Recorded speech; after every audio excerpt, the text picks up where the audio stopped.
Eto na ang resulta ng pagpupunyagi ng isang mommy. Diba? Mga anak na profesional. Ayan, si Connie at si Andy. Ang alam ko, meron siyang isang anak dito na nasa abroad. Yun ang aalamin natin ngayon kay Mami Cordy Orduha. Good morning, Orduha. Orsuwa. Ayan, Orsuwa. Letter S. Yes, good morning, Nay. URHUA. Yes, kumusta po kayo, Nay? Okay naman. Ilang taon na po ba kayo, Nay? 73. 73 at meron kayong dalawang anak. Apa. Okay, pwede niyo po bang ikwento sa akin, paano kayo nakapagpatapos ng mga anak po ninyo?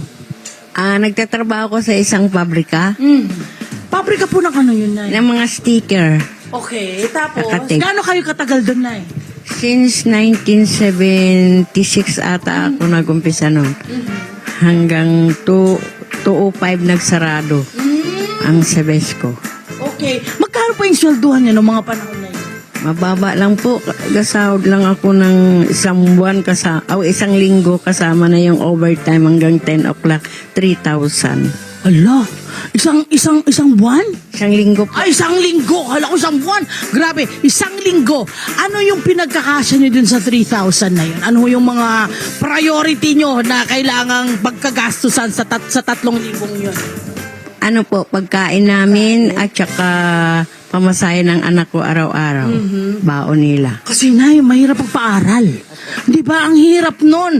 Yung bang sweldo nyo ay nagbago habang nagpapunta na sila ng kolehiyo. Hindi po. Pareho pa rin? Papa. Paano nyo ang galing nyo! Paano binudget yun, Nay? Kasi libre kami ng tirahan sa amo ko. Okay. Ilaw, tubig, pagkain lang po ang aming. Ginagastos. Ginagastos. Ang laking tulong mo. Apa. Ayun. At syempre, itong trabaho mo na ito ang nagtaguyod sa dalawa mong anak. Apa. Ano ho ang tinapos ng inyong mga anak at ano po yung mga buong pangalan nila? Si Andy Orsua ay isang teacher ng Kanomay East. Uy, wow! At yung isa nyong anak, Financial accounting. nasaan po siya ngayon? Nasa Canada po. Nakarating daw po kayo ng Canada. Apa. Anong pakiramdam, Nay, na yung anak po ninyo ay pinapunta kayo sa Canada para makita yung buhay niya doon? Masaya din po. Ano ang mga nakita nyo noon nang nandun kayo? Ay di yung mga snow, number 1. Nilamig ka! Opo. Patingin paano yung nilamig, Nay? Brrrr, brrrr. Masaya, Ang masaya. lamig. Hindi mo kaya lamig. Oo nga, no? Ang mahirap pag taglamig doon. Malungkot doon, wala kang kilala Ayun, yun ang isang problema ng mga nandoon sa... Kasi nga, hindi ka naman doon nagkaroon ng mga friendship. Ganyan. Wala ko kayo nakilala mga Pilipino. Maraming Pilipino sa Canada. Mayroon. Pag may party, pumupunta kami sa ilabahay. Doon lang kami masayang mga Pilipino. At ngayon may apo na raw ho kayo. Dalawa. Ilan na po ang apo nyo? Dalawa? Dalawa lang. Kayo raw po yung nag-alaga Ako po. Anong pakiramdam na finally, inaalagaan mo na lang sila parang hindi na mabigat para sa'yo, pag-alaga ng apo? Opo, masaya ako. May dalawang apo. Anong pakiramdam, Nay, na finally yung mga anak po ninyo ay mga successful na?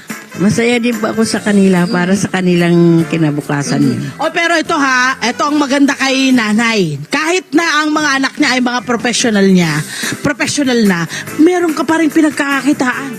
Opo. Paano ang pag nagkakakitaan nyo, Nay? Yung dati akong nagtitinda, kahit na nagtatrabaho ako, nagtitinda naman. Hanggang ngayon ito? Ay, hindi na po. May pa-apartment kayo? Sa anak ko yun. Binili niya nung nandun na siya sa Canada. Okay. Para i-ano yan sa akin nga mayroon akong makukuha. May So, ang apartment na ito ay ipinatayo ni Connie and then, Hindi po pinatayo, nabili niyang lumang apartment. nabili niyang lupang apartment and then ibinigay sa inyo. Yun Yun na yung parang pwede niyong pinagpagkukuhanan ng sarili yung pera. Opo.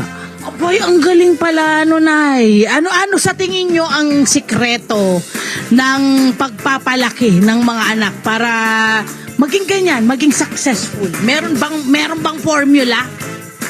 Basta silang dalawa mas rin sa akin kung anong sasabihin ko, sinusunod nila ako. Okay. Ano pong may papayo nyo sa mga nanay? Na possible, Nay, ha? Yung pinagdadaanan din nila po ngayon. Apo. Ito lang masabi ko sa mga nanay, basta simulang maliit sila, gabayan nyo lang po siya hanggat lumaki. Para sa ila din yung kinabukasan. Okay, alam mo na, tama din yun eh. Pero 'di ba paglabas nila, marami na silang impluwensya. Yung mga kaibigan o kung sino man. Pati ba yun ay nagbigay kayo ng payo sa mga anak ninyo? Kasi para sa mga anak ko, nakikinig sila sa akin pag ako ay nagsasabi sa kanila ng kanilang mga ugali. Ganon po. Tapos, nakikinig naman sila, simulang maliit sila. Okay. Ano naman po ang inyong payo sa mga anak naman? Para sa mga anak, kailangan makinig sila sa nanay nila. Dahil ang sinasabi ng nanay nila, para din sa kanila yun. Yun, totoo naman, para sa inyo, hindi naman para sa mga magulang. Ayan, maraming salamat, Nanay Connie. Sana ay mas ma-enjoy mo pa yung mas mahabang buhay at syempre yung retirement po ninyo. Excited na po ba kayong bumalik ng Canada? Hindi pa po. Mas gusto nyo rito, no? Opo. Kasi marami na kaibigan dito, gano'n na. Baka bakasyon na lang. Opo. Ayun. Hello po mga Kanet 25! Si Kuya Tony Pet po ito mula sa Love, Tony Pet and Everything. For more Love, Tony Pet and Everything updates, just click on our subscribe button and follow us on our Net25 social media pages at Net25 TV and at Net25 Entertainment Facebook. Magkita-kita po tayo!